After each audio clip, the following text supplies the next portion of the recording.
Welcome to Too Fond of Books. My name is Janelle, and this is my very first, in what could be a series, but I'm not entirely sure if it'll turn into a series, of fiction in real life. That's what I've decided to call it.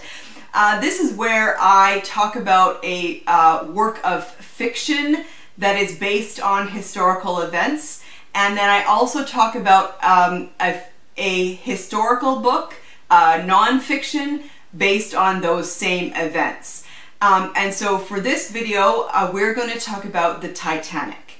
I have always been fascinated by the Titanic ever since I was a kid, really. And one of the reasons could be that we've got a bit of a family story related to the Titanic. So my great-grandfather emigrated to Canada in 1911. And at the time, he was engaged to Bessie, but not married yet. And so the plan was he was going to come over first. They were from England. They both lived in Southampton. And he was going to come over first, get the homestead, build a house, and make sure things were ready for her to come over. And the plan was that she was going to come on the Titanic. That was the plan, and she was going to buy a ticket. Everything was in place, and before she could buy the ticket, she received a letter from my great-grandfather saying, delay until the fall, things are not ready yet. He had a bit of a shock.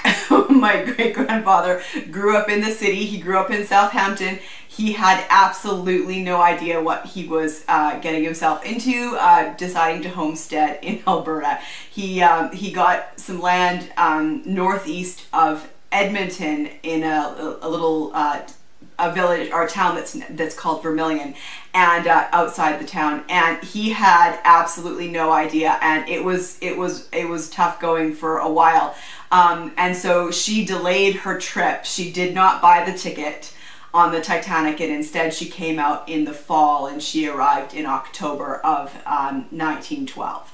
So that's our family story connected to the Titanic. But even aside from that, the Titanic itself is just an absolutely endlessly fascinating piece of history. It is a devastating tragedy for sure, but such an interesting story. And so, because also, mostly because of, I think there's the family connection, but I mean, people are just always so interested in the Titanic. So a number of years ago, when my husband and I still lived in Winnipeg, my parents came for a visit, and they brought my niece with them, and at the time there was an exhibit going on of the artifacts from the Titanic, and so we went, and it was fascinating. It was a really interesting exhibit of artifacts that have been brought up from the wreck. There was also plenty of information about the ship itself, and I think the most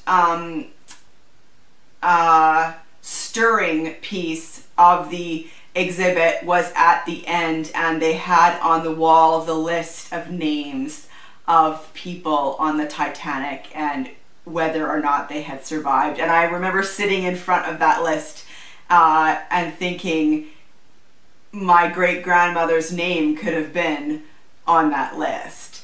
And so here's a picture that we got superimposed in front of the famous staircase on the Titanic, and so that's my parents and my husband and I and my niece. And so that's kind of my own history with the Titanic, and the reason why I chose to do this video, my first fiction in real life, is because I just finished reading The Girl Who Came Home by Hazel Gaynor. This was a book that came out in 2014, and it is a novel of the Titanic, and I absolutely loved this story. I think that Hazel Gaynor managed to write a story that honors the memory of those who lost their lives when the Titanic sank, but it also honors the memory of those who survived. And so in this story, there's a dual timeline in 1912 and 1982. And so the her story is based on a nugget of fact. Well, I mean, all the Titanic stuff obviously is fact, but 14 members of a small village in Ireland sailed on the Titanic to go to America for a new life. And that's true, that 14 members of this small village did set sail on the Titanic. And one of them was 17-year-old Maggie Murphy. And she survives. She is the only one who survives. And in 1982, we meet her great-granddaughter, Grace Butler, who she was in university taking journalism, but her father died, her mom is ill, and she quit college to stay home and take care of her mom. And on the night of her, it was either her birthday or her great-grandmother's birthday, I can't remember, but her great-grandmother, Maggie, finally decides to tell her experience on the Titanic. She had not spoken of it before, and so she tells Grace her story. And I just really loved this. I loved how Hazel chose to tell this story. I really enjoyed the characters. I thought they were great. And I think my absolute favorite thing about this book was the underlying thread of hope throughout the story. And I think that's why I ended up giving it 5 stars, is the tone of this story was hopeful. And I think that is amazing that an author is able to tell the story of such a deep tragedy with this underlying thread of hope, with a tone that is hopeful, which is fantastic.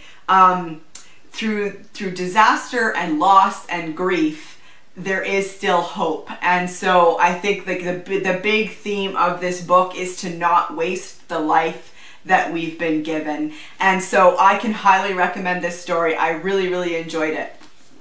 And if you're looking for some non-fiction to read to learn more about the Titanic, then I want to recommend Voices from the Titanic, edited by Geoff Tibballs, the epic story of the tragedy from the people who were there. And that's the reason why I like this book.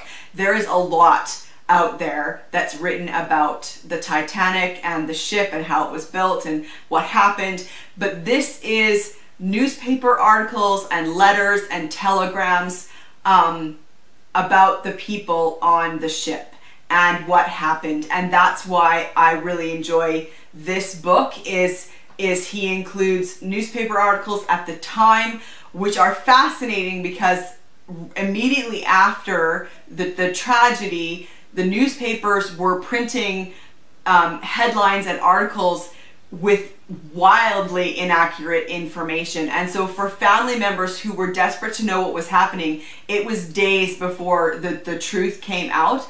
And so it's very interesting to read about, he's got articles in the newspaper about the building of the ship, the launching of the ship, and he also includes transcripts from inquiries afterwards. And so I really like that you get the story from the people who were there and who experienced it, and from family members and stuff like that. So fiction in real life, The Titanic, The Girl Who Came Home by Hazel Gaynor, is a fantastic fictionalized story of the Titanic. And Voices from the Titanic, edited by Geoff Tibballs, is a fantastic non-fiction if you want to get into and learn more about what happened. And this was first published in 2002. And so yeah, that's my very first fiction in real life. So have you read either of these books?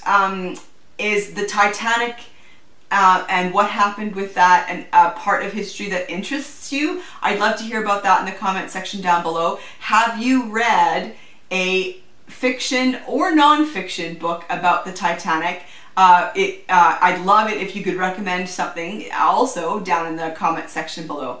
And I will see you for another video soon. Bye!